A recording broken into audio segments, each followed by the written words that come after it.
હવે રિપોર્ટ્સ તરફ નજર કરીશું ત્રિનેત્રમાં। અમદાવાદમાં એક નામચીન બિલ્ડર અને પાટીદાર અગ્રણીની હત્યા થઈ। બિલ્ડરની લાશ તેની જ ગાડીની ડિક્કીમાંથી મળી આવી। પોલીસે ગણતરીના કલાકોમાં જ આરોપીઓને રાજસ્થાનથી ઝડપી પાડ્યા, પરંતુ આરોપીઓ પકડાતા કોઈએ ધાર્યું પણ નહોતું તેનું હત્યાનું કારણ સામે આવ્યું છે। એક બિલ્ડરનો દુશ્મન બીજો બિલ્ડર નીકળ્યો અને હત્યા માટે 1 કરોડની સોપારી આપી હતી। ત્યારે કોણ છે પાટીદાર બિલ્ડરના હત્યારા અને કેવી રીતે હત્યાને અંજામ આપ્યો, આવો જોઈએ।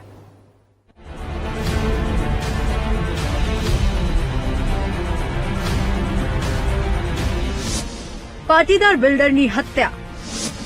પૂર્વ પાર્ટનરે જ આપી સોપારી, પૈસાની લેતી દેતીની બબાલમાં મળ્યું મોત। સૌથી પહેલા તો આ બંને ફોટો જુઓ। પહેલા ફોટોમાં જે બિલ્ડર છે તેનું નામ હિંમત રૂડાણી છે, જેની હત્યા થઈ ગઈ છે, અને બીજી તસવીરમાં દેખાતો વ્યક્તિ મનસુખ લાખાણી છે, જેણે સોપારી આપી હત્યા કરાવડાવી।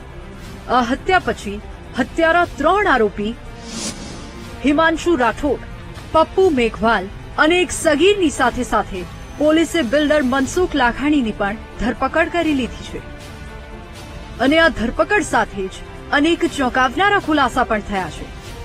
પોલીસે આજે હત્યારા આરોપીઓને સાથે રાખીને ઘટના સ્થળે રિકન્સ્ટ્રક્શન કર્યું। બિલ્ડરની હત્યા પછી વિરાટનગર બ્રિજ સુધી કેવી રીતે પહોંચ્યા અને રાજસ્થાન સુધી કેવી રીતે પહોંચી ગયા તે પણ જાણ્યું। મર્ડર કરવા માટે જે મનસુખભાઈ લાખાણી છે, મનસુખભાઈ લાખાણી દ્વારા એ લોકોને કહેવામાં આવેલું હતું, જેના આધારે મનસુખભાઈ લાખાણીની પણ આજે અરેસ્ટ કરવામાં આવેલી છે। આપવા માટેની જે હાલ આરોપીની પૂછપરછ કરતા આરોપી એવું જણાવે છે કે કામ થઈ ગયા બાદ અમને 1 કરોડ રૂપિયા આપવાના હતા, પણ એ બાબતે હજુ વધુ વિગત ચાલુ છે કે ભાઈ ખરેખર એ લોકો વચ્ચે શું વાતચીત થઈ હતી કે શું નથી થઈ। મનસુખભાઈની હાલમાં પૂછપરછ ચાલુ છે, અને એ લોકોએ આવું કારણ શું હતું, આ લોકોને ક્યાં મળ્યા હતા, ક્યાં સોપારી આપી હતી, તે તમામ બાબતની પૂછપરછ કરવામાં આવશે। સરદાર ધામના બેઝમેન્ટમાં કરી હત્યા। હત્યા પછી આરોપીએ મનસુખને મોકલ્યા ફોટા અને વિડીયો। હત્યા પછી લાશને મર્સિડીઝમાં જુદા જુદા વિસ્તારમાં ફેરવી વિરાટનગર 4 રસ્તા બ્રિજ નીચે કાર છોડીને નાસી ગયા। પરંતુ પોલીસની બાજ નજરથી આ આરોપીઓ બચી ન શક્યા। હિંમત રૂડાણીના પરિવારજનો તેમને શોધતા કાર સુધી પહોંચ્યા। પછી પોલીસે હત્યાના કેસમાં સીસીટીવી અને સર્વેલન્સની મદદથી તપાસ શરૂ કરી અને 3 આરોપીને રાજસ્થાનના શિહોરીથી ઝડપી પાડ્યા। 2020માં હિંમત રૂડાણી અને મનસુખ લાખાણી વચ્ચે વિવાદ શરૂ થયો। દીકરાઓ વચ્ચેનો ઝઘડો બિલ્ડર સુધી પહોંચ્યો। વિવાદ વધતા બંને પાર્ટનરશિપ છૂટી કરવાનું નક્કી કર્યું।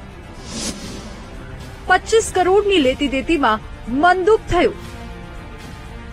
બસ આ જ મનદુખ વેરમાં બદલાયું અને પૈસા ના આપવાની દાનતમાં મનસુખ લાખાણીએ હિંમત રૂડાણીને પતાવી દેવાની સોપારી આપી।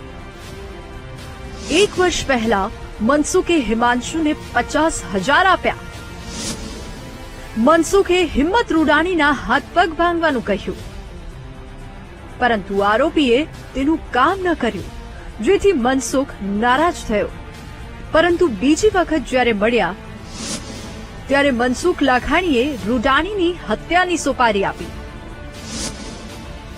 હિમાંશુ રાઠોડને 1 કરોડ રોકડા અને મકાન આપવા કહ્યું। બસ 1 કરોડની લાલચ મળી અને હિમાંશુએ પોતાના 2 સાથીદારો સાથે મળીને હિંમત રૂડાણીની હત્યાનું પ્લાનિંગ ઘડ્યું। રેકી કરી અને મોકો મળતા જ ધીમ ઢાળી દીધું। એ લોકોની જે પાર્ટનરશિપમાં સ્કીમ હતી, એ સ્કીમ બન્યાના થોડા બાદ બંનેને વિવાદ થયેલા હતા। ત્યારબાદ એ લોકો એક ફરિયાદ પણ નોંધાયેલી હતી। એ લોકો વચ્ચે ક્યારેક સમાધાનની પણ વાતોચીતો થતી હતી। ત્યારબાદ અગાઉ મારામારીની વાત થયેલી હતી, પણ મારામારીની વાત થઈ નથી, જેના કારણો થઈને કેટલાક દિવસ પહેલા આ રીતની વાત થયેલી હતી। હાલ તો આ કેસમાં પોલીસ મનસુખ લાખાણીની ધરપકડ પણ કરી ચૂકી છે। તેવામાં પોલીસની પૂછપરછમાં હજુ પણ મનસુખ લાખાણી મોટા ખુલાસા કરી શકે છે। કેમેરામેન અજય પટેલ સાથે અનિતા પટણી, VTV ન્યૂઝ, અમદાવાદ।